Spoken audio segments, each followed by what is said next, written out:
Welcome to the Content Amplified podcast, brought to you by Masset. Our goal is to help you get more from your marketing content. Each episode is a 10 to 15 minute interview with industry experts that share amazing insights to help you squeeze as much juice from your content as you possibly can. Here's today's interview. Welcome back to another episode of Content Amplified. Today I'm joined by John. John, welcome to the show. Hi, Ben. How are you? Good. Good to have you today. Well, I'm excited to dive into the subject, but before we get there, maybe just let us get to know you a little bit, what you love about marketing and a little bit of your background. Sure. So I'm John Kroshun. I'm the VP of Owned Media at AMP Agency. I've been working at this agency for 10 years. It's 10 years this month, which in agency years, I think is about, I'm not sure, my calculation might be off a little bit, but been here for a long time and have seen not only the agency change, but certainly the landscape change. My background is mainly in organic search optimization. That lends itself, of course, to content marketing, because I think that a big part of helping sites to be more visible on keyword phrases that align with their businesses is about the content that they create and put on their sites. So I think that a part of that is understanding how people are searching and putting that into some kind of plan to figure out, okay, well, what do we need to create on the site so that we are satisfying the intents of keyword phrases that people are querying in Google and other engines. So my background, I started off as a radio DJ of all things. So love doing podcasts, kind of brings me back to like the deepest of my roots. And then, awesome. From there, the internet became a thing, and I just was swept up by how much opportunity there was in internet businesses. And from there, it really turned into how can you help internet businesses grow? And a lot of that comes down to marketing. And I have a lot of background in paid media, primarily paid search, but have overseen other media campaigns. But I really do love organic search. I really like working on websites. I think that even in this day and age, they still are probably the best representation of a company online. So anything I can do to help my agency do a good job of presenting information, or certainly our clients, that's first and foremost, that keeps me interested and keeps me coming back every day. Love it. That's exciting. Well, I'm excited for the subject today. Today, we're going to talk about something where a lot of us may skip this step, and hopefully we don't, but a lot of the times we go in and we focus straight on writing content, getting it out there, and moving on to the next piece. Today, we're going to really kind of take a step back and focus on strategy. So, John, my question for you is, before we ever write a piece of content, what are some of the things that we should focus on, and how should we develop a strategy so that content actually hits home and provides value for our target audience? Yeah, I think you nailed it in that last piece. Like, know your audience. Who are you trying to reach? Who is your ideal prospect?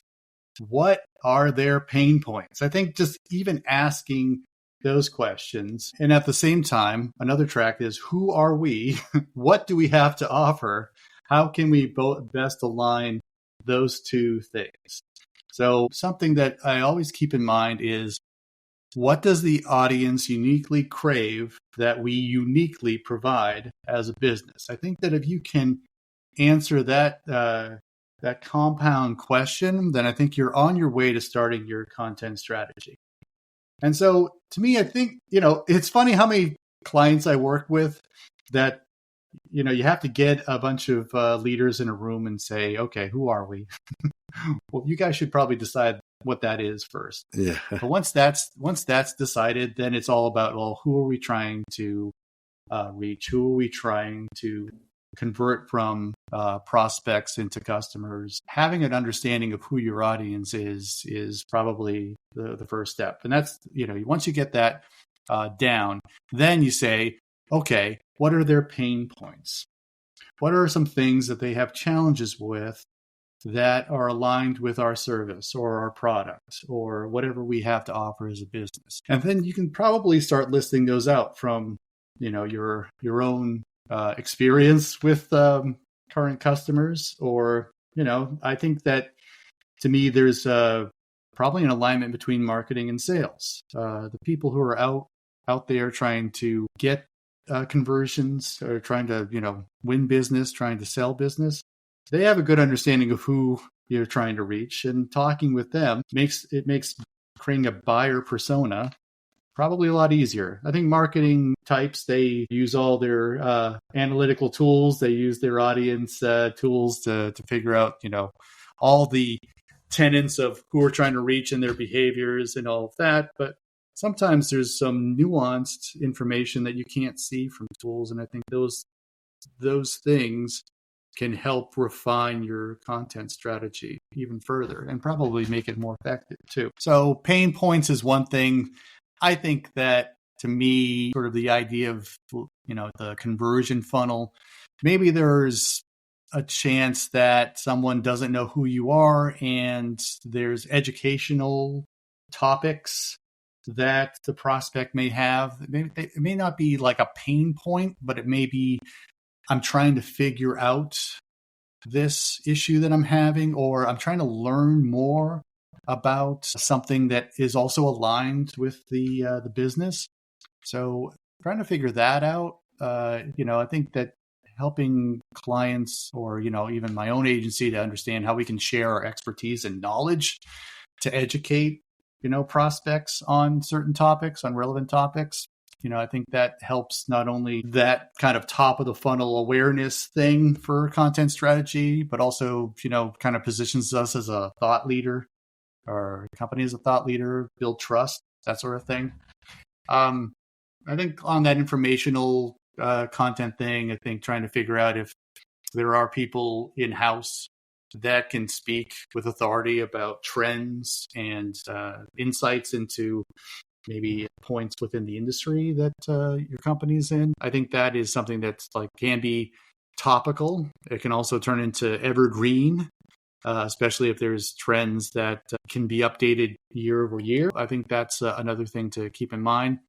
Certainly, case studies, success stories, that's probably more for that mid-funnel of the content strategy, trying to fill in the blanks where people might know who you are and they want to know more about what you do, and maybe, give me some proof of concept that if I hire you or if I buy this product from you, that it's going to do what you say it's going to do, kind of fulfill the promise of, some of the things that I'm seeing even on your homepage. And then if it's interesting enough, so, I think that we see even behind the scenes content, to bring some ideas of, make this company more personable, or even as a recruiting tool, get to know the company more by seeing what people do behind the scenes, or just to do some employee focuses so that you get to know who, to kind of personify what the brand is and who they are. I think that's some other ideas that might be cursory and maybe a little bit outside of building out a content strategy that really drives sales, but certainly can be helpful and can push the bottom line if it's something that is shared amongst all the other things that I've said, like building content that helps explain and speak towards prospects' pain points, inform them, entertain them, that sort of thing. Anything that's going to help sort of build that trust factor so that they do become customers. I love that. I love your focus on what's the unique perspective of the customer in the fact of what's their pain. What is our unique perspective, our unique value? How can we share and solve pains in ways that no one else can? And really digging into that problem and that cycle to make sure that you have this unique experience, unique relationship. How does content distribution factor into the strategy? Obviously, before we write content, how are you looking at the distribution of content, the format of content, to make sure that you're producing the right kind of content before you ever start developing it? Yeah, I think that certainly understanding how each different place where you could distribute the content works is a good start. Certainly, if you think that your prospects are going to be on LinkedIn, for instance, and, you probably want to have the ability to create content that is in, what would resonate with that audience, and how does LinkedIn work? Is it just links to a blog post, or is it something else that can live within that platform that allows people to interact with your brand? I mean, I think that seeing polls within LinkedIn, that could be something where you decide, like, okay, we have these ideas about, what our audience is looking for when they are looking for a business like ours. How does that translate into different places where we could build content and where that content could live? So I think, to me, since I'm an old media kind of person, I always think website starts, and then it's sort of like, these tributaries. Certainly, if you're posting on social media, there can be things that point back to the site, but there's also things that can live within platform. Certainly, Instagram is a place where we do, our agency does a lot of visualizations and, videos and images and things that kind of showcase who we are and things like that. And I just think that kind of plays right with the mindset of who we're trying to reach when they're on that particular platform. LinkedIn can be a little bit more business focused. You can maybe have polls within LinkedIn that kind of drive engagement, but the content or the questions that you're asking the poll should ladder into your content strategy. You're not just asking, like, do you like cloudy days or do you like sunny days? It should be more of like what you're creating for the prospect you're looking for.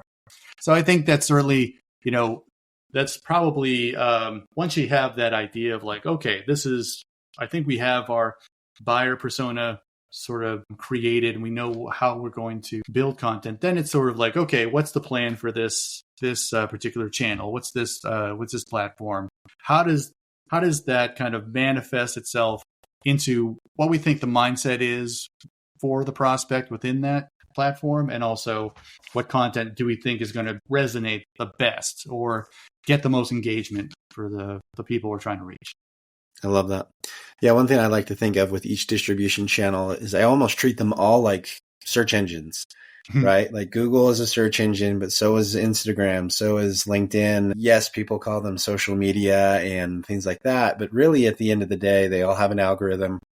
And regardless of what you're publishing, if you want impressions, you have to play nice with the algorithm. So I love how you factor that into the mindsets, the algorithm, the ranking of that content before you've ever written it. Again, we're still not even to the writing part of things, and you're still right. figuring this all out. And I love that. And I think that's really important.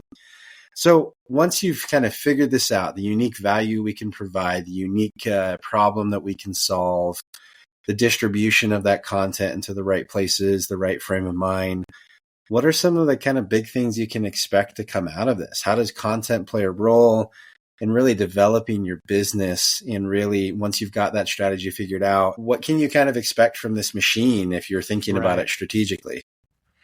Yeah, I think that, the strategy is one thing, but also having a sense of, what you're trying to accomplish with this program.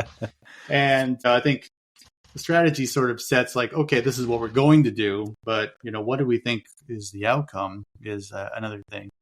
So my whole thing, of course, focusing on owned media and organic search, I like to say, let's see what we can do in terms of driving traffic to the site. Let's see if we can get visible on some topics that we're writing around. So if we are creating a video about, a how-to video on a certain topic that's related to our business, are we showing up in Google results? Are we, if we post that on YouTube, what's the views on that particular platform? Anything that we can see in terms of engagement and, setting those goals first, that I think that is a good start. I think that traffic starts is like very much the top level of the outcomes that you can get out of it. I really want to see if we can start improving revenue, increasing revenue, improving sales, seeing if we can, anything that we're doing to the site, is it improving what I think is visibility on, say, product page keywords or service page keywords. I think that a lot of the informational content that one creates, anything that, you're putting together to help explain, 5 ways to, defeat this challenge that, of course, like the 5th way is like, hey, this thing that we offer as a business is like a good way of solving your problem. I think that all of those types of content or, that sort of part of the strategy is really to drive sales or really to drive conversions, whatever your main business metric is. And that, to me, I think you can see as you start seeing more engagement in your content, wherever you're creating it, wherever it's being published, if you're seeing some kind of corollary to your bottom line, then I think that's what you're trying to figure out as a part of the strategy. You're trying to say like, okay, if we do X, we should expect Y. And it's not necessarily like, it doesn't need to be SEO. It doesn't need to be social media metrics. It should just be like, are we starting to see, uptick in people seeking us out? Are we seeing just more sales based on these efforts? And I think that having a good analytics platform allows you to at least get some sense of what the outcomes are from your content strategy, and also to quantify that and to have, something in place before you start working on your content to set a baseline and then saying like, we expect to see X% lift from what we're seeing right now. I think that to me is crucial as you start doing that, because I think that you'll also see that as you produce content, you may need to change things. A post may start to resonate. You say, like, can we replicate that? Because we've done 10 things and there was 1 home run, a couple of singles, and a lot of strikeouts. Like, how can we get more of the big hits with what we're doing out there? And you can only do that through some kind of analytics platform. I love that. That makes perfect sense. Well, John, we keep these episodes short and easy for people to consume.